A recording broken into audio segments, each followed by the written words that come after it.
Ora, boa noite a todos. Espero que me estejam a ouvir. Gostava, pelo menos, do nosso anfitrião que nos desse o feedback se realmente está a ser perceptível o som ou não. Queria agradecer a presença de todos que estão desse lado e que realmente aceitaram o desafio que a APER vai tentar iniciar atendendo a esta problemática que tivemos. Tínhamos que encontrar um meio de comunicar com os nossos associados e de alguma forma continuarmos com alguma atividade e alguma divulgação científica daquilo que é ou que tem sido o trabalho dos nossos colegas no decorrer deste tempo. Pedimos desculpa por não termos lançado a revista na época em que costumaríamos a lançar, porque não foi de todo possível. Vivemos períodos um bocadinho mais complicados, mas esperemos recuperar agora, e estamos aqui para recuperar esse tempo perdido. E como vos digo, agradecer-vos, espero que se encontrem todos de bem de saúde e continuem bem, vocês e a vossa família. Não me iria alongar muito, iria-vos pedir desculpa por alguma irregularidade ou algo que corra menos bem. É a primeira vez que estamos com este tipo de atividade e estamos todos num processo de aprendizagem, portanto também agradecemos o vosso feedback e dizer-nos se está tudo a correr bem. Cumprimentar a nossa oradora, a enfermeira Neuza, e agradecer-lhe por ela ter aceito este desafio, agradecer-lhe também por publicar. É muito importante que as pessoas sigam de alguma forma o exemplo de todos aqueles que nos procuram para publicarem alguns artigos, e à professora Manuela Martins agradecer-lhe a inteira disponibilidade sempre de estar connosco, de ser a nossa chefe de redação daquilo que eu espero que seja daqui por uns anos um grande sucesso, que já está sendo a nossa revista para dar voz aos nossos colegas. Não me alongaria mais, iria passar à professora Manuela Martins para ela apresentar o número da revista e cá estarei deste lado para algum esclarecimento e alguma dúvida. Espero que tenham que seja muito profícuo esta apresentação. Até já. Boa noite.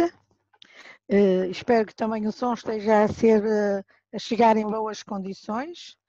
É um grande prazer estar com vocês. Gostava de cumprimentar todas as colegas e todos os colegas que estão em rede connosco. Eu vou falar um bocadinho só sobre a nova revista que já está disponível no site da APER e, portanto, já podem ir consultar, levantar, resgatar e ir ler a revista e depois apresentar a Neuza e explicar o que é que ela está a fazer aqui e o que é que nós pretendemos fazer no futuro. Bom, em relação à revista, eu gostava de vos alertar para o editorial. O editorial desta revista foi feito pelo professor André Novo, ele fez o favor de fazer o editorial e ele faz aqui uma síntese importante do que passou, mas essencialmente ele projeta o futuro para nossa revista. Portanto, acho que vale a pena lerem o editorial.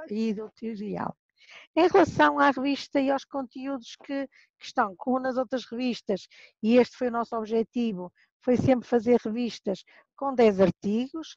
Neste artigo temos aqui uma novidade que vale a pena começarmos todos também a pensar, é que os 10 artigos, 9 são em português e 1 em inglês.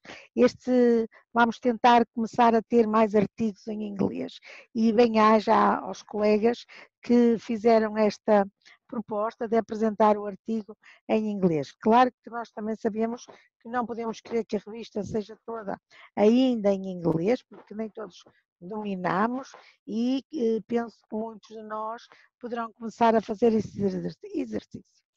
Também é importante dizer que nós temos andado, feito aqui um percurso pautado por segurança e então gostaria que todos soubessem que estamos a aumentar as bases de dados onde a revista é referenciada, portanto, a categoria da revista faz em primeira mão por ter uma organização onde tenha o ISSN e depois, numa segunda, já mais específica situação, ter os artigos com o DOI, o que já acontece há vários números, mas agora o importante é termos a revista indexada.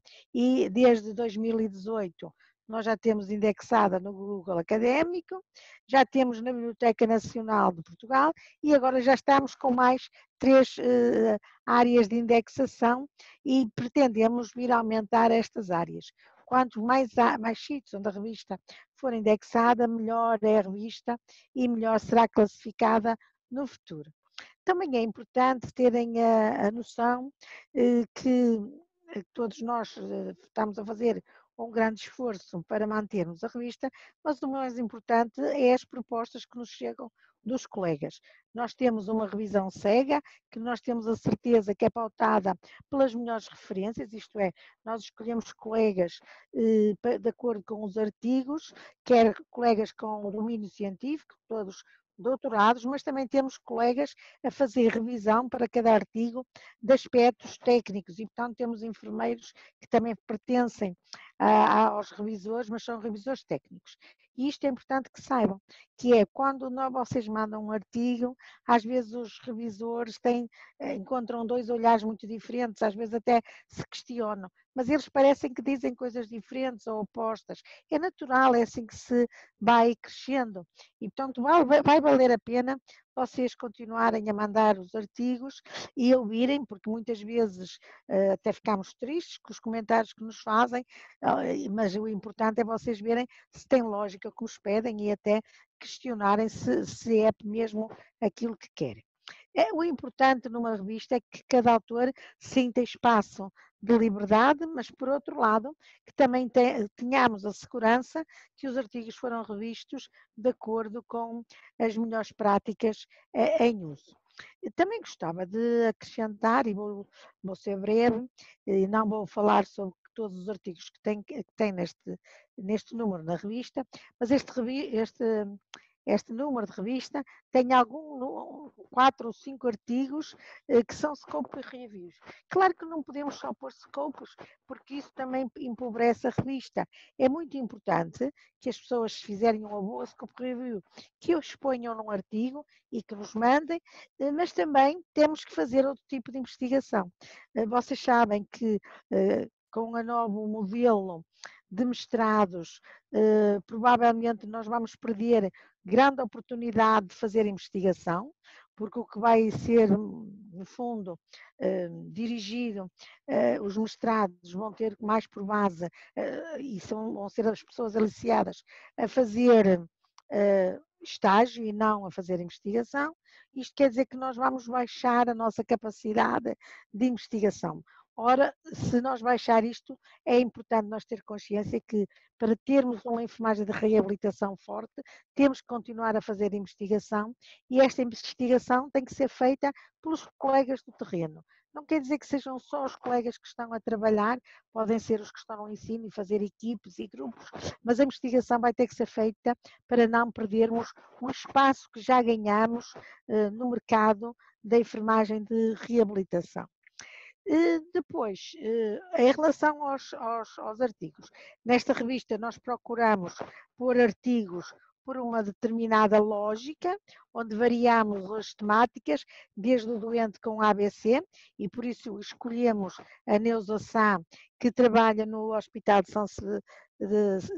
Santa Maria da Feira, São Sebastião, e que vem cá apresentar uma síntese do artigo que ela fez, que é sobre a consulta de enfermagem de reabilitação ao doente pós-ABC, e isto porquê? Porque agora com esta nossa mudança nós vamos sempre escolher um artigo dos artigos escolhidos para sair na revista, vamos escolher um artigo de uma temática que seja interessante ou inovadora ou que faça a diferença para fazer um webinar e neste webinar apresentar, como vai fazer hoje a Neuza Sá, apresentar a ideia que a fez publicar e como é que organizou. Isto quer dizer que os colegas que ouvirem hoje a Neusa, com certeza que vão ouvir e ficarem motivados a ir ler o artigo dela na revista.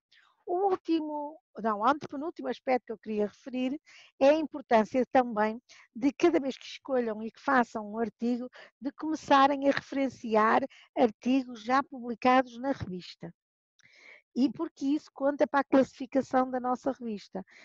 Cada um de vocês deve tentar pôr sempre referência de um outro artigo já publicado na revista para melhorarmos a referenciação da revista, para não fecharmos a revista, mas para abrir. E quanto mais referências nós tiver de artigos da própria revista, melhor ficamos também cotados.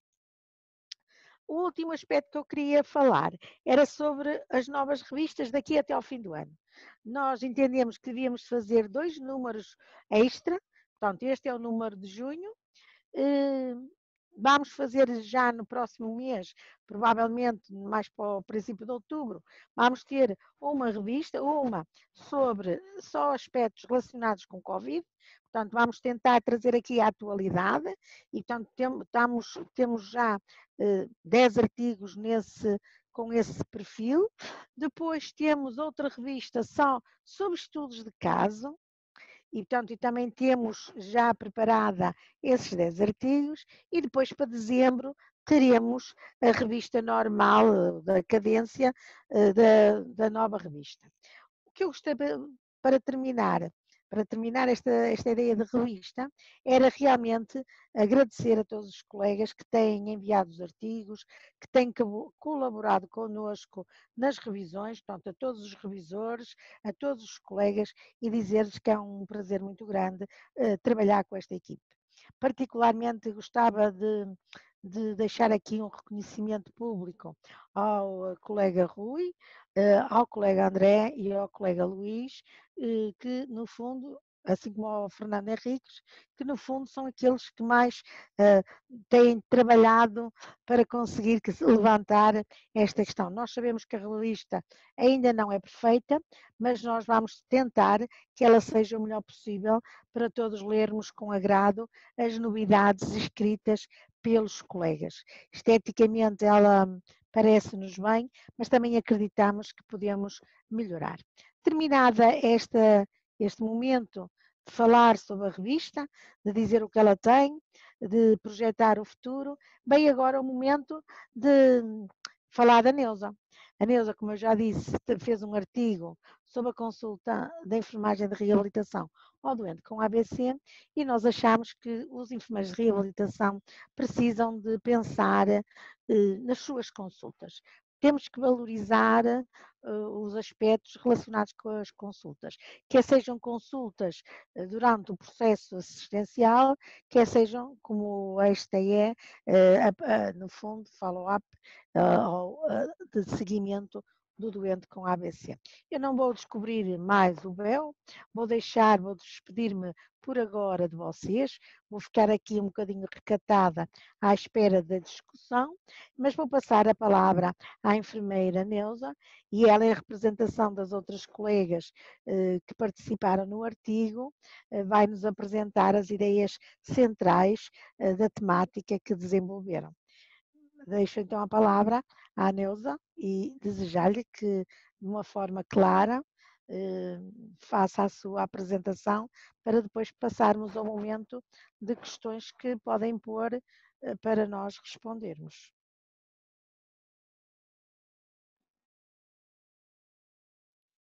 Muito boa noite a todos.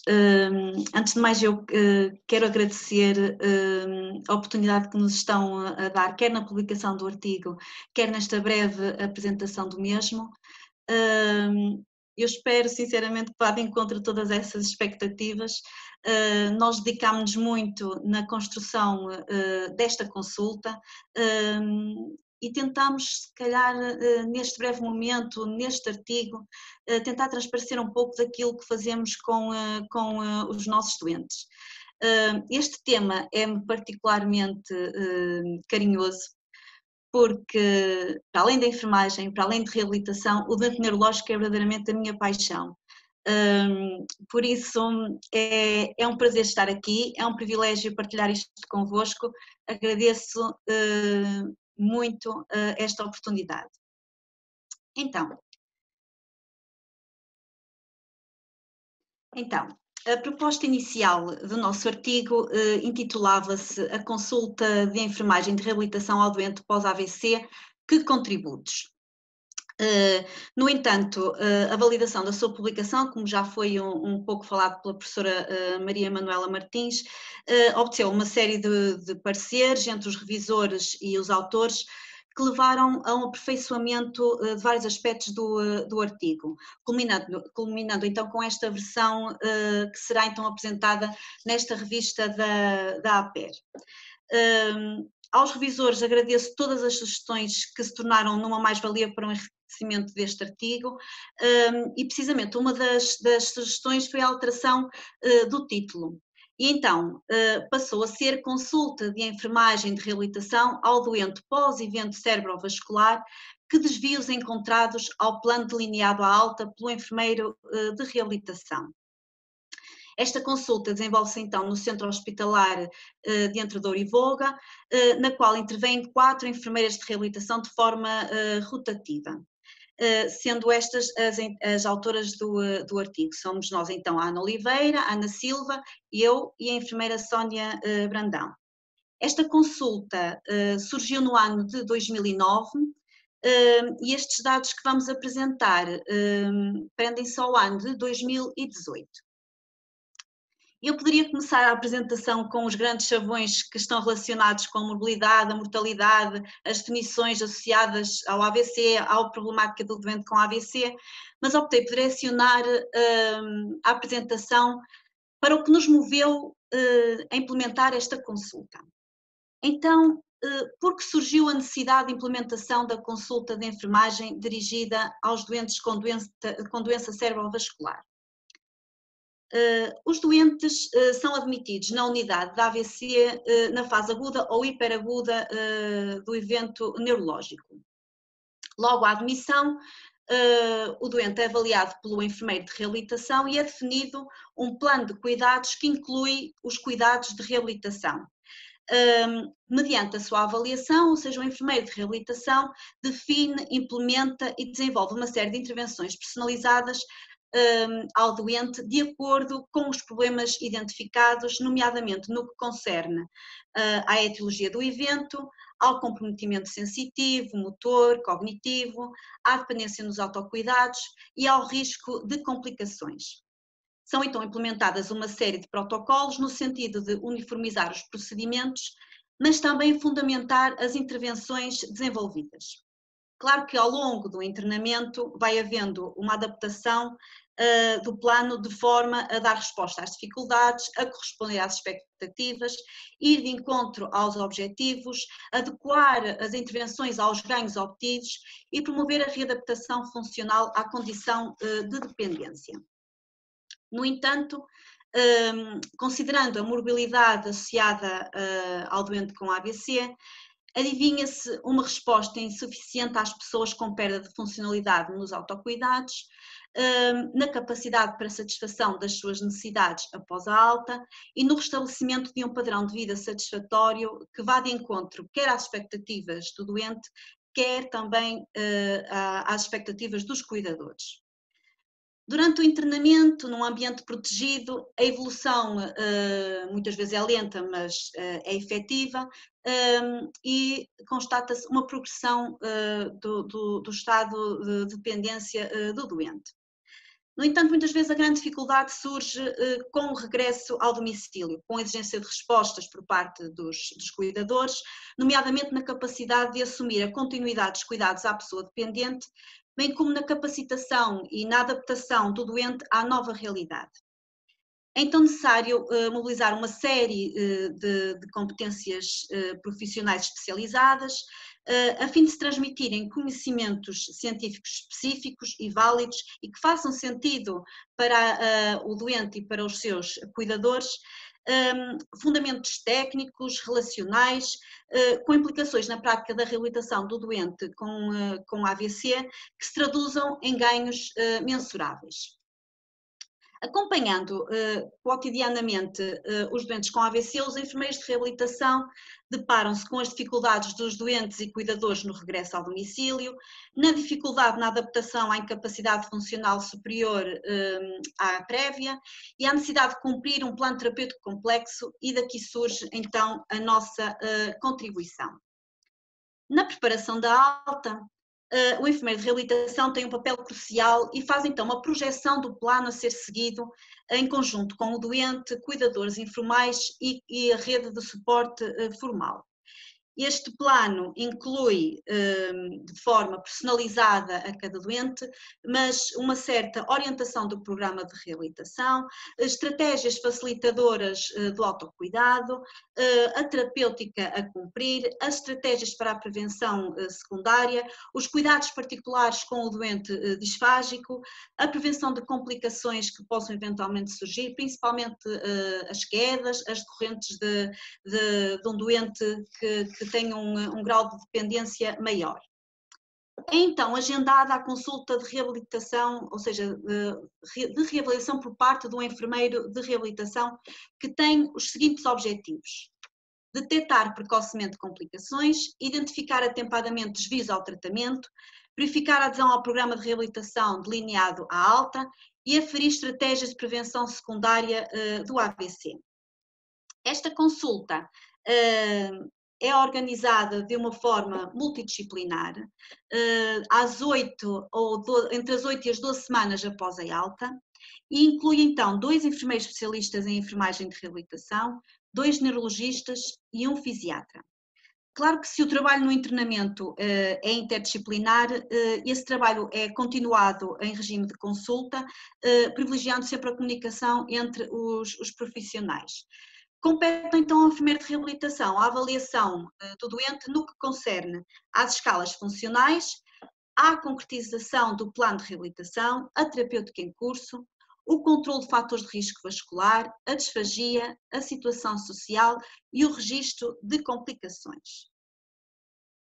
Passando então agora, ou seja, eu pretendi agora, de certa forma, contextualizar um bocadinho a consulta, fundamentar, apresentá-la.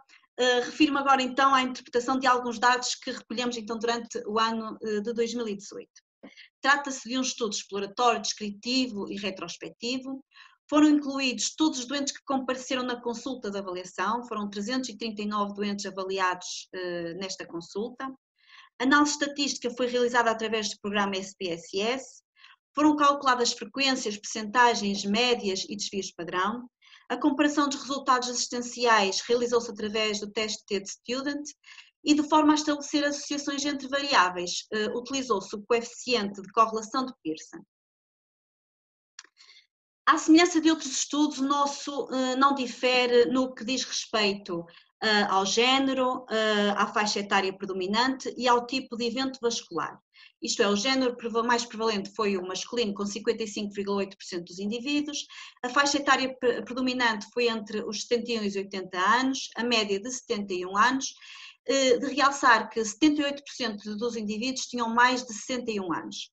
Quanto ao evento vascular, o mais frequente foi o AVC isquémico, com 84% dos casos. De acordo com a classificação clínica da OCSP, e comparando também com outros estudos, verificámos múltiplas distribuições diferentes, não conseguimos encontrar aqui uma relação particular com o nosso, sendo que neste nosso estudo o mais prevalente foram os infartos parciais da circulação anterior no que diz respeito aos AVCs isquémicos, e no que diz respeito aos eventos hemorrágicos, o mais frequente foram os hematomas profundos. Relativamente à avaliação de déficits neurológicos através da NIHSS, verificamos que à alta a percentagem mais prevalente é dos indivíduos com compromisso neurológico ligeiro, ou seja, com pontuação entre 1 a 5 pontos. Verificando-se um desvio positivo na consulta para os indivíduos com NIHSS igual a 0, ou seja, sem déficits, ou pelo menos que apresentem déficits que não são quantificáveis pela NIHSS. Para complementar um pouco esta informação, verificamos que 46,3% dos doentes melhorou a sua pontuação na consulta, e constatamos também que 7,1% dos indivíduos agravaram a pontuação, ou seja, tiveram um ligeiro agravamento neurológico, e procuramos saber o porquê que isso teria acontecido. E a grande maioria, alguns deles tinham tido um novo evento vascular, mas a grande maioria deveu-se ao facto de não ter sido dado continuidade ao plano de reabilitação estabelecido à alta. Quanto à avaliação do grau de dependência nos autocuidados, verificou-se que à alta 47% dos indivíduos apresentavam dependência ligeira, havendo uma evolução positiva para os doentes independentes na avaliação da consulta. Ainda analisando um pouco estes dados, verificamos que 57,5% dos doentes mantiveram o mesmo nível de dependência no autocuidado, 39,8% melhorou, transitando de nível de dependência, e também constatamos que 2,7% dos doentes tinham agravado o seu grau de dependência.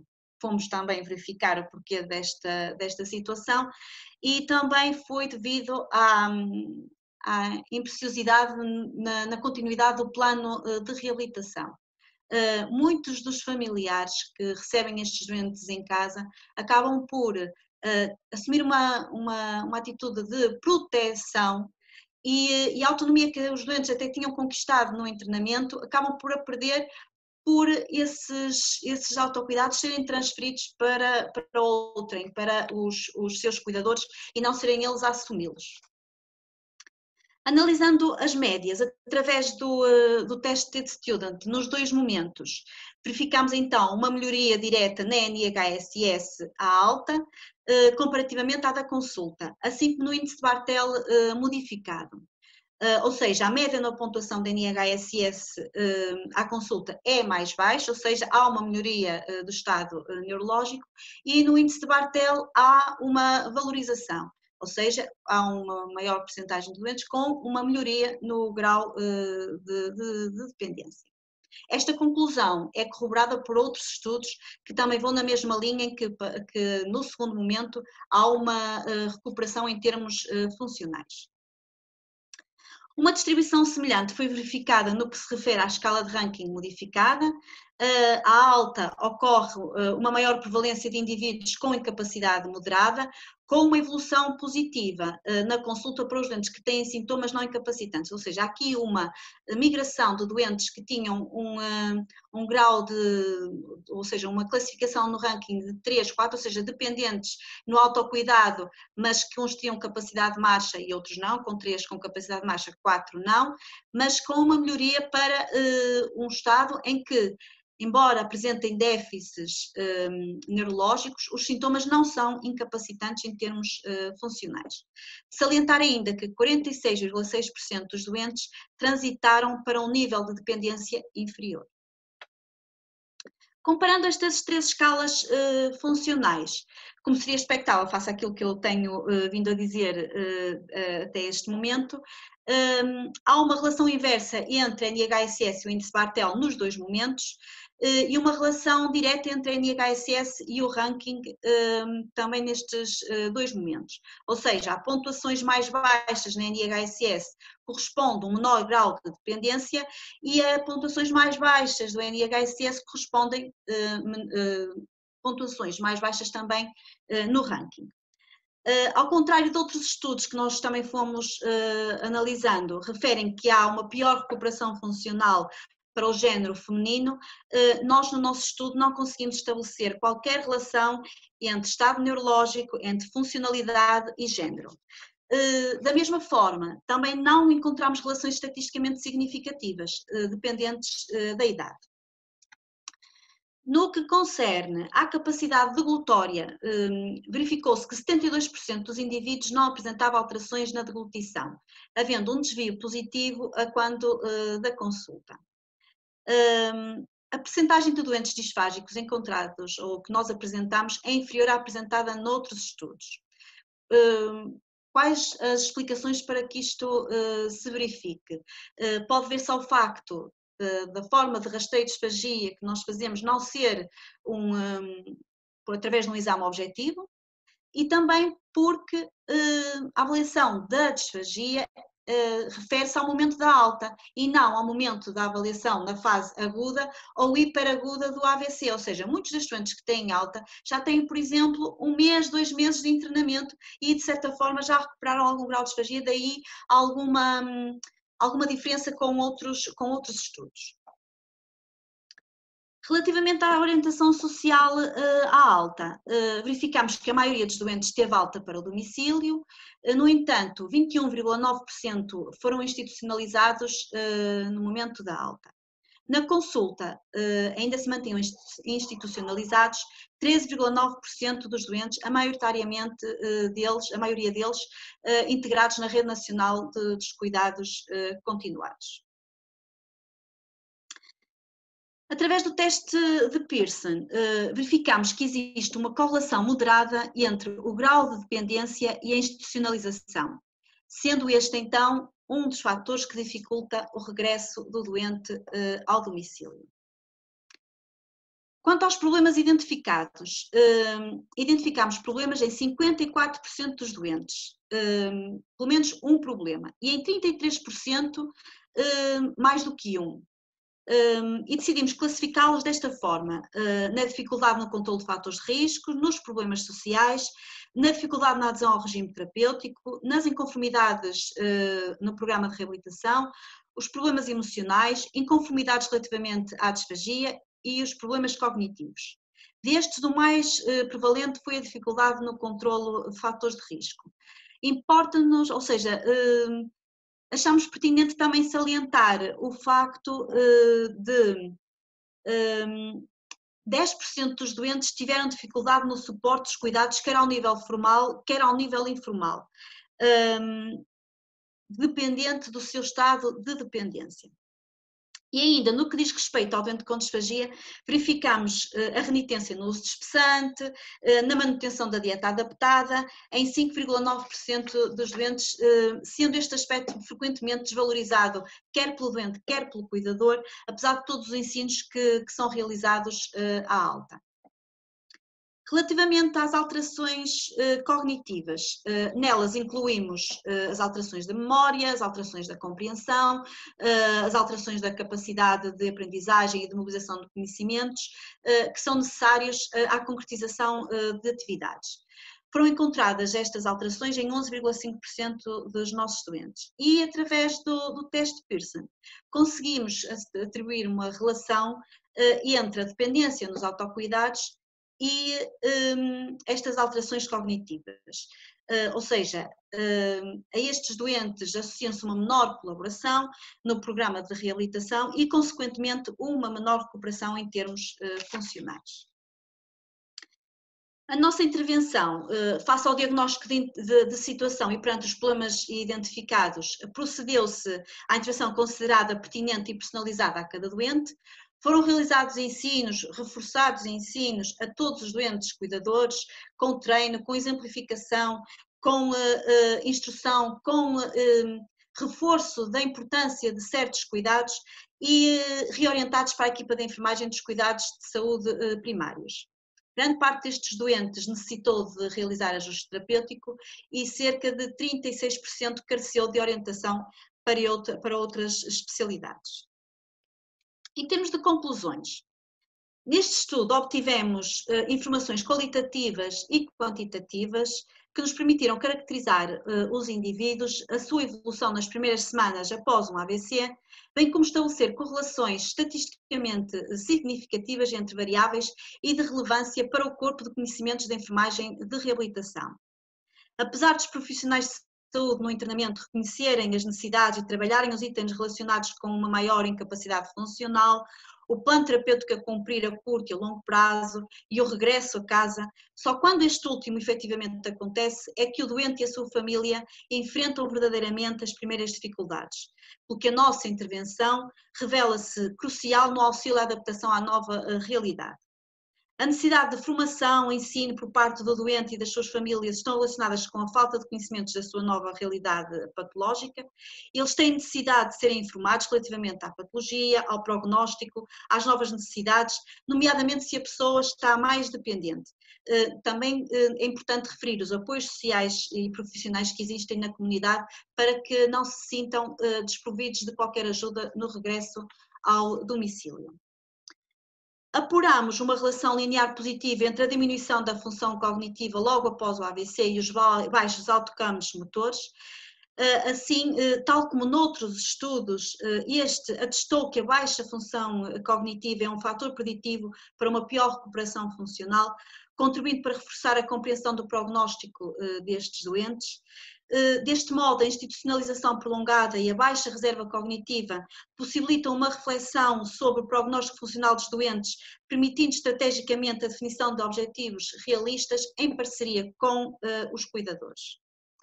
A enfermagem de reabilitação é uma área de intervenção especializada da enfermagem que tem como foco de atenção a manutenção e promoção do bem-estar e da qualidade de vida e a recuperação da funcionalidade através da promoção do autocuidado, da prevenção de complicações e da maximização das suas capacidades. Com este estudo, conseguimos demonstrar a importância da continuidade do acompanhamento do doente com AVC após a alta, na tentativa da evicção de desvios à linha orientadora definida alta, que frequentemente é difícil seguir no regresso ao domicílio. Com a consulta, conseguiu-se detectar precocemente problemas e complicações passíveis de correção com o objetivo de melhorar o estado de saúde do doente. A reabilitação torna-se imperiosa para minimizar as sequelas, maximizar o potencial de recuperação e reintegrar socialmente. A procura incessante de indicadores sensíveis aos cuidados de enfermagem é de extrema importância pelo impacto que tem nos doentes e no sistema de saúde. Claro que esta temática não se encerra aqui, mais estudos neste sentido são necessários, bem como o reforço do acompanhamento destes doentes por parte dos cuidados de saúde primários, para que a prevenção seja a base da obtenção de ganhos em saúde em todos os contextos da prática de enfermagem de reabilitação. Apresento aqui algumas referências bibliográficas. Muito obrigada pela vossa atenção. Eu espero que tenha ido de encontro ao que era desejado e de encontro às expectativas. Sim, eu acho que sim. Agora vamos receber as questões, sendo que eu gostava, enquanto que nos chegam aqui as questões, eu gostava de pedir uma coisa, Neuza. Era de perguntar se todos os doentes que são internados no seu hospital passam todos por esta consulta ou se há alguma seleção de alguns. E se há seleção, que critérios é que têm para selecionar? Todos os doentes que têm alta da unidade AVCs são referenciados para a consulta. Ou seja, a consulta é agendada pelo enfermeiro de reabilitação, que depois dá informação ao secretariado para ser agendada a consulta no mesmo dia com o neurologista e com o fisiatra, ou seja, para a consulta ser toda realizada no mesmo dia, mas é o enfermeiro de reabilitação que define o timing desta consulta. Porquê que temos aqui 339 doentes? Não é porque houve uma seleção, é porque alguns não compareceram à consulta. De resto, todos eles, no momento da alta, é agendada a consulta da enfermagem de reabilitação. E ainda outra questão. E como é que fazem a referenciação desta consulta para, por exemplo, para as ECCIs ou para outras unidades? Fazem a ligação? No momento da consulta, não vou dizer que seja necessário em todos os doentes, claro que não. Sim, claro. Nos doentes que é necessário, enviamos carta de enfermagem de reabilitação dirigida ao colega das unidades. Porque há doentes que mantêm-se internados nos cuidados continuados e nós frequentemente temos necessidade de enviar a informação da consulta, assim como para os cuidados de saúde primários. Então agora vamos ouvir, parece que há 3 questões que nos querem colocar e eu vou pedir para aparecerem as questões. A primeira é da Mónica Ribeiro e ela pergunta se as ECCI podem colaborar no regresso ao domicílio. E pergunta-se desta questão da referenciação, portanto, não seria pertinente referenciar para a ECCI estes doentes para minimizar o impacto do regresso ao domicílio? A Neuza quer responder, quer dar a sua opinião? Respondo, claro que sim. Nós temos alguns doentes que são referenciados para a SCCI, mas o número, a quantidade de doentes que são referenciados para a SCCI é muito, muito pequenina. A referenciação, ou seja, a tipologia da unidade para a qual o doente é referenciado é definida pelo fisiatra. Nós podemos até aconselhar, mas, ou seja, a SCCI não é a primeira linha, pelo menos na nossa unidade é assim que funciona, não é a primeira linha de referenciação destes doentes. Acho de todo pertinente que estes doentes sejam referenciados para a SCCI. Nós, inclusive, alguns doentes que têm mais dificuldade até na mobilização para as clínicas convencionadas, nós somos os próprios a referenciar e a sugerir a integração nas SCCIs, mas depois todo o processo não depende de nós, depende muito da referenciação médica para a tipologia de unidade que o doente é referenciado. Assim, só para eu saber, acha que os médicos não estão muito sensíveis ao trabalho que os enfermeiros da SCCI fazem? Porque eles fazem um trabalho fabuloso. E falta-me saber se os médicos têm essa noção. Se acha que os médicos têm essa noção? Eu acho que alguns desconhecem a maneira como funcionam algumas SCCIs. E ficam renitentes na sua referenciação, se calhar conhecem melhor porque até já passaram por lá pela Rede Nacional de Cuidados Continuados, ou seja, as unidades de cuidados continuados de média duração, de convalescença, de longa duração, conhecem melhor esse funcionamento do que propriamente as SCCIs e por isso esta é a minha opinião, a renitência sim. em referenciar. Era essa a opinião que eu lhe pedi. Mais uma pergunta, porque temos 3, ainda só respondemos a uma. Esta é da Raquel Pereira. Olá, antes de tudo, obrigado pela partilha e pelo vosso trabalho. Gostava de questionar se na sua realidade fazem articulação com as SCCIs, como fazem essa passagem de informação, eu penso, e para manter o plano de reabilitação. Parte da pergunta já respondeu, falta agora falar um bocadinho sobre o plano. Posso só complementar aqui, sim. Nós falámos aqui da consulta, de referenciarmos os doentes na consulta para os nossos colegas dos cuidados de saúde primários, mas independentemente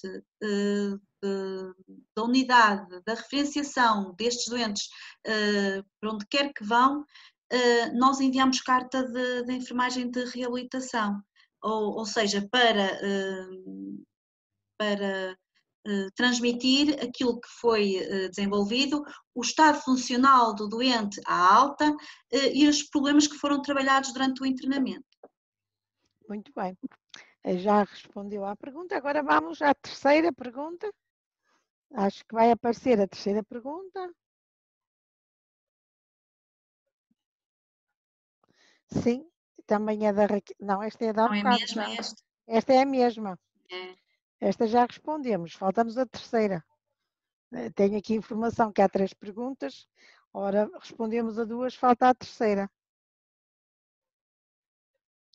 Bom, vamos ver se aparece a terceira.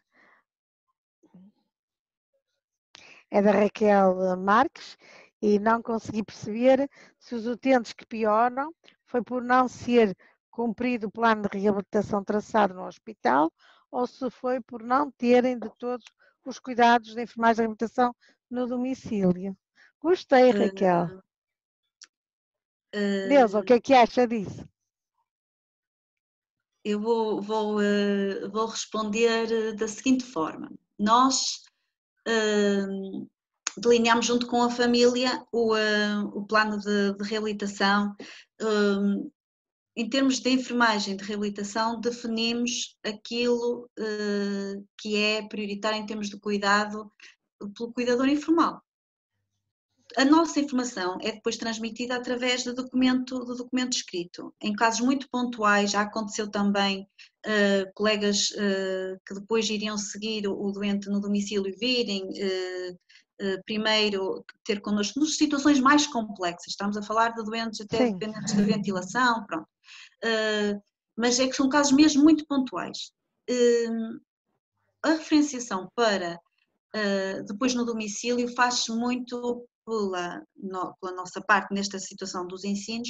O programa de reabilitação, eu costumo dizer que não é exclusivo quando o doente se dirige a uma clínica, a um profissional de saúde e está ali uma hora a trabalhar um certo grupo muscular. Eu costumo dizer que o plano de reabilitação é um contínuo ao longo das 24 horas do doente, quer no posicionamento, quer nas atividades de vida diárias, ao longo de todo o dia. Não tem qualquer vantagem em ter um programa de reabilitação intensivo durante 1, 2 horas, depois durante todo o resto do dia o doente não tem qualquer tipo de participação. E nós, ou seja, este cuidado que temos de explicar aos familiares estes cuidados é neste sentido, de haver continuidade ao longo das 24 horas de cuidados ao doente. Em termos de reabilitação específica, como sabemos, nós trabalhamos mesmo em regime de internamento, mesmo na consulta, de uma forma interdisciplinar, com terapia ocupacional, com a terapia da fala, com o fisioterapeuta, com o fisiatra, com o neurologista. O fisiatra, quando o doente tem alta, envia sempre o relatório da prescrição para o médico. Ou seja, nós enviamos a nossa informação, mas a prescrição de tratamento muitas vezes é feita pelo médico de família e não é especificamente para enfermeiro de reabilitação. Quando eu falo da falta de continuidade do plano de reabilitação, prende-se muitas vezes com isto. Por exemplo, o doente não foi ao médico de família, por exemplo, o doente, nós fazemos os ensinos à alta e depois o doente não deu continuidade aos exercícios que nós fomos explicando para dar continuidade no domicílio, o doente foi ao médico de família, mas o médico de família não orientou para a reabilitação, é mais neste sentido. Muito bem, parece que há mais perguntas. Vamos então colocar outra pergunta. Tenho aqui informação que temos mais perguntas. É da Patrícia. A Patrícia pergunta: o seguimento destes doentes é só feito pela consulta única ou há seguimento quando detectados problemas? Nós só fazemos esta única consulta de enfermagem, ou seja, os doentes só vêm uma única vez à enfermagem de reabilitação.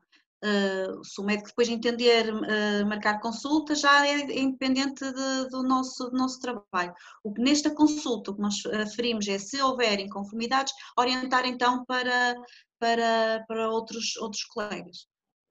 Muito bem. Mais uma pergunta. Os colegas. Isso. O Luís pergunta: quem encaminha o doente para a consulta? São os enfermeiros de reabilitação do internamento. Nós temos pergunta. enfermagem de reabilitação durante 12 horas e quando o doente tem alta, essa consulta é agendada de imediato pelo enfermeiro de reabilitação. Muito bem. Mais uma pergunta. É da Noélia Ferreira. Esta consulta é realizada no serviço? É realizada no contexto do hospital de dia? No fundo, onde é que é realizada esta consulta? A consulta é realizada nas consultas externas, ou seja, e o doente, o doente inicialmente vem em enfermagem de reabilitação, é avaliado por nós e depois, mediante a disponibilidade, é avaliado pelo fisiatra ou pelo neurologista, sempre com registros independentes, ou seja, cada um de nós faz os seus registros independentes, sempre comunicando entre nós. Certo. Mais uma pergunta, que é da Rosa Leão. Na consulta, nos doentes que, quando é alta, apresentam disfagia, voltam a fazer a avaliação funcional da disfagia? Sempre. Tá. Na consulta fazemos sempre a reavaliação da disfagia, daí a detecção de inconformidades, porque nós quando perguntamos então como é que está a alimentação, ele ainda usa o espessante, e muitas vezes os doentes dizem que não, que já alimentam-se perfeitamente, sem qualquer tipo de dificuldade, e nós quando vamos realizar o teste verificamos que efetivamente ainda há ali algum grau de disfagia, e daí as tais inconformidades que acabam por ser assustadoras. Porque é como disse na apresentação, este aspecto é frequentemente desvalorizado pelo doente e pelos cuidadores. Muito bem. Eu penso que ainda há mais perguntas, que é da Maria José Bull. Relativamente ao autocuidado, tem a percepção de quais são os que nos doentes estudados conferem maior grau de dependência? Que é Ou seja, o autocuidado que é mais difícil recuperar, é isso? Deve ser essa a questão. Ela pergunta quais são os autocuidados que são mais significativos. O que nós verificamos que é mais difícil recuperar em termos de... Por acaso é engraçado que nós já falámos da possibilidade de outro estudo ir precisamente neste sentido. Precisamente porque nós vamos constatando à medida que nós propomos um estudo, e à medida que nos vamos entranhando nesta temática, vamos descobrindo outras questões que depois despertam o bichinho pela investigação. Mas aqueles que nós verificamos que é mais difícil recuperar é no autocuidado, higiene e o vestir e despir. Vestir e despir, muito bem. Gostei de ouvir essa sua opinião, porque eu acho que, apesar de tudo, despir e despir é uma coisa que ainda fica pouco treinada, havendo mais do que um grupo a trabalhar isso. Porque, no fundo, às vezes a gente ouve dizer que as terapeutas ocupacionais também treinam isso, os enfermeiros também treinam isso, e o doente continua sem se vestir e despir, espera que os outros o façam. Mais uma perguntinha. Ora, é da Elizabeth Amaral. Gostava de saber que escala utilizam para avaliar a deglutição. Caso existam alterações, trabalham esta área na consulta, já explicam mais ou menos uma parte desta pergunta, mas acho que vale a pena responder outra vez à Elizabeth. Neste momento a escala que estamos a usar é GUS, e quando há alterações nesta área, o que nós ensinamos essencialmente e tentamos explicar é o risco que o doente tem em alimentar-se sem segurança, ou seja, em alimentar-se sem o uso, sem a adaptação da dieta, sem o uso do espessante, e tentamos focar-nos nestes aspectos mais objetivos. Não entramos muito por estratégias facilitadoras da deglutição, incidimos, ou seja, porque transmitir demasiada informação acaba por depois se perder o essencial, que é a diminuição do risco de aspiração. Apareceu aqui uma pergunta que desapareceu, já apareceu outra vez, que era se nesta consulta é feita a referenciação para a avaliação da deglutição. Não foi esta. A seguinte era a perguntar quem é que escolhia a tipologia. Eu acho que a Neuza também já disse isto. O Luís pergunta quem é que na consulta escolhe a tipologia. Na consulta nós não referenciamos para a Rede Nacional de Cuidados Continuados, ou seja, a referenciação é efetuada no internamento. Nós fazemos a nossa avaliação, fazemos o relatório da enfermagem de reabilitação, fazemos, ou seja, que é um complemento ao relatório do neurologista e ao relatório do fisiatra. Mas quem define a tipologia é o fisiatra. Normalmente até o neurologista pode dar opinião, mas quem define é o fisiatra. Ok, sendo mais depois perguntas? que recebe sempre a concordância ou não da SEL, da equipa coordenadora local. Sim, mais perguntas? Estamos a ver se temos mais perguntas. Enquanto que não vêm as perguntas, vou fazer outra pergunta. Que é assim, depois desta sua experiência que passou de apresentar um artigo e ser selecionada para apresentar, fica motivada para fazer o que a seguir? Olha, isto é um momento de muita ansiedade e muito stress e de responsabilidade. Eu não vou dizer que entendo isto de forma leviana, que foi muito fácil, que claro que isto exigiu... Primeiro, a construção do artigo exigiu muitas horas de trabalho, porque eu acho que qualquer um de nós que goste do que faça e que tenha paixão por isto, dedica-se afincadamente ao que faz. E nesse aspecto foi o primeiro artigo que nós escrevemos, e neste aspecto agradeço profundamente aos revisores e às sugestões que nos deram, que constituíram efetivamente uma mais-valia, um reforço para que este artigo ganhasse mais brilho, não é? Porque depois é aquela coisa que nós lemos e gostamos do que lemos. Eu ainda estes dias a preparar isto, é aquele orgulho de afinal fomos nós que fizemos este trabalho. E esta preparação desta apresentação também exige muito trabalho, mas sem dúvida que é um orgulho, um privilégio estar aqui convosco a partilhar isto, porque nada do que nós sabemos faz sentido se não os partilharmos com os outros. Por isso, muito obrigada. Mas parece que ainda temos uma pergunta.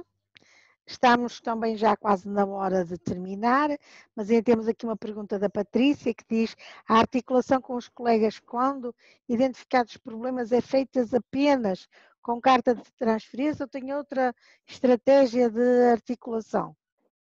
É sempre com carta de transferência. Na consulta, não me lembro, ou seja, desde 2009, de contactarmos, por exemplo, os colegas do centro de saúde, não é de todo prática, até porque o timing nós fazemos uma consulta com 30 minutos de agendamento, são 6 consultas que fazemos numa tarde e com a avaliação destas escalas todas não dá mesmo o equilíbrio, ver se o doente consegue, por exemplo, muitos deles vêm de MAC e nós tentarmos avaliar o equilíbrio, a capacidade de colaboração do doente, são tudo situações que nos leva dedicação e tempo e neste momento a única referenciação que fazemos é através de carta. Ok, não sei se temos mais alguma pergunta. Vamos ver se tem, parece que tem. É do Alberto Pereira. Qual a opinião dos utentes relativamente à consulta? Consideram uma mais-valia? Se têm essa percepção? Eu estudei outro estudo, não é? Claro, é isso que nós esperamos na próxima. De avaliar a satisfação e assim era outra situação. Eles demonstram-se muito satisfeitos e a verdade é que nós, por exemplo, a posição que assumimos na consulta não é o doente sentado atrás da secretária e nós do outro lado. Nós sentámos-nos sempre frente a frente com o doente, do mesmo lado, que é para conseguirmos fazer a avaliação neurológica, a avaliação da disfagia, ou seja, dá um aspecto de proximidade em que o doente muitas vezes até sente à vontade de partilhar coisas connosco que depois numa situação mais formal não conseguem. Por isso, a minha perspectiva é que eles ficam satisfeitos. Muito bem. Mais alguma pergunta antes de eu passar à senhora Presidente?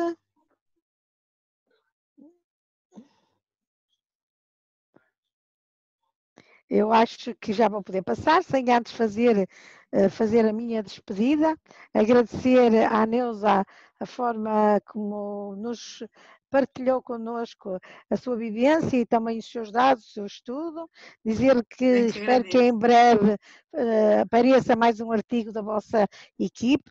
Eu acho que aparecer artigos por equipes de trabalho vai ser uma mais-valia para a revista e para os enfermeiros de reabilitação. A Neuza foi muito clara nas respostas, agradecer aos colegas que fizeram as questões, que a Neuza também de certeza gostou de ouvir estas perguntas. Claro E, Sim. portanto, não posso deixar de agradecer aos colegas que fizeram as perguntas, agradecer aos 2 colegas que estão por trás desta mesa a pôr-nos as perguntas aqui à mão e a colaborar connosco, ao João e ao Rui. Portanto, agradecer também aos outros colegas e dizer que foi uma hora de grande felicidade, de partilha, estar aqui com vocês e também de aprendizagem, porque a gente aprende sempre ao longo da vida e para mim é muito bom eu ouvir falar destas coisas, porque como estou um bocadinho afastada da prática, isto ajuda-me a introduzir ideias nas aulas e reforçar esta opinião que os enfermeiros de reabilitação são aqueles que fazem a diferença nos cuidados. Então eu vou passar a palavra à senhora enfermeira Isabel para fechar a mesa. Só tenho a agradecer, acho que foi uma intervenção muito pertinente, é um trabalho de valorizar, Neuza, só gostaria de que acrescentar alguma coisa, que acho que o vosso trabalho tem que dar mais frutos e aquelas questões que vos foram colocadas são sem dúvida questões pertinentes. Não interessa só nós reavaliarmos como eles estão, mas sim ver se eles seguem. Uma das questões que eu também gostaria e achava que era de vocês refletirem, vocês vão à casa dos doentes antes de planearem a intervenção, pronto, e se calhar isso será um passo que vocês terão que dar, e pelo que eu percebi, nem sempre a pessoa que acompanha no internamento é a pessoa que está presente na consulta, ou é sempre a pessoa que está presente na consulta? Não. Não é, e o enfermeiro de reabilitação do internamento não é o que faz a consulta, não. A única pessoa que é comum ao internamento e à consulta sou eu. Eu percebi-me que realmente poderia haver aqui algum desfazamento entre a pessoa que o tratou durante o internamento e quem estaria a avaliar na consulta. O facto de vocês já fazerem a consulta é uma mais-valia muito, muito grande. Agora, acho que vocês deviam, e tal como a professora Manuela Martins também já incentivou a fazerem outro trabalho, que é fazer a preparação da alta. O encaminhamento, eu sei que nem sempre, quando se chama para a Rede Nacional de Cuidados Continuados, e é bom que as pessoas tenham a noção que as ECCIs fazem parte da Rede Nacional de Cuidados Continuados. A Rede Nacional de Cuidados Continuados não tem só o internamento, também tem o apoio no domicílio e um bocadinho, brincarem um bocadinho aí com os fisiatras que os doentes recuperariam muito mais se tivessem o apoio no domicílio de alguém que lhes fosse em contexto do domicílio, tal qual como eu disse, eu acho que isso ficou bem presente no vosso trabalho, que as pessoas em casa recuperam muito mais, primeiro porque estão no seu ambiente, depois porque reconhecem as coisas que têm à sua mão, podem-as motivar a fazer mais coisas, e a questão do vestir e do despir, sem dúvida que é uma grande arma para a reabilitação e que às vezes fica assim um bocadinho aquém, porque nem as famílias, é mais fácil para as famílias despirem e vestirem os doentes do que os deixarem vestir e despir. Só lhe tenho a agradecer e a pedir-lhe que continue com o seu trabalho, quer como enfermeira de reabilitação, quer como, quem sabe, futura utente ou utilizadora dos vossos cuidados. Nós temos que queremos que eles sejam de excelência, daí também realmente só ficar muito, muito satisfeita por ver esse vosso envolvimento. Resta-me muito pouco, só me resta agradecer a todos os que estiveram a assistir e que sigam o exemplo da Neuza e das colegas e que realmente apareçam mais trabalhos, façam mais publicações, porque trabalho, gera novas ideias, gera novas formas de nós atuarmos e por isso é uma mais-valia. Agradecemos que adiram realmente também aos nossos webinars, porque realmente são um forte contributo e uma forma de nós todos estarmos aqui a ouvir o que os nossos colegas fazem, a dar-lhes contributos para eles melhorarem a prática e melhorarmos também a nossa investigação, que é algo, como diz a professora Manuela Martins, não podemos deixar ficar de lado, temos que incentivar sempre.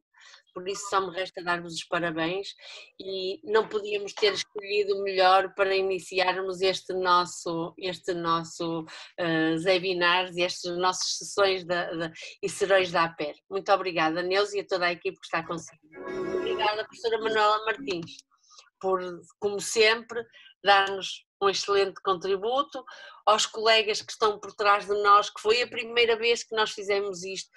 A gente daqui não consegue ter a percepção como é que chega aos outros, mas esperemos que a gente tenha chegado bem. Eles vão passar, sem dúvida, a capa da revista, já estou a vê-la aqui. Pronto. Muito obrigada a todos e esperemos até uma próxima. Por mim, se não houver mais nada, daríamos por encerrada a sessão. Muito obrigada.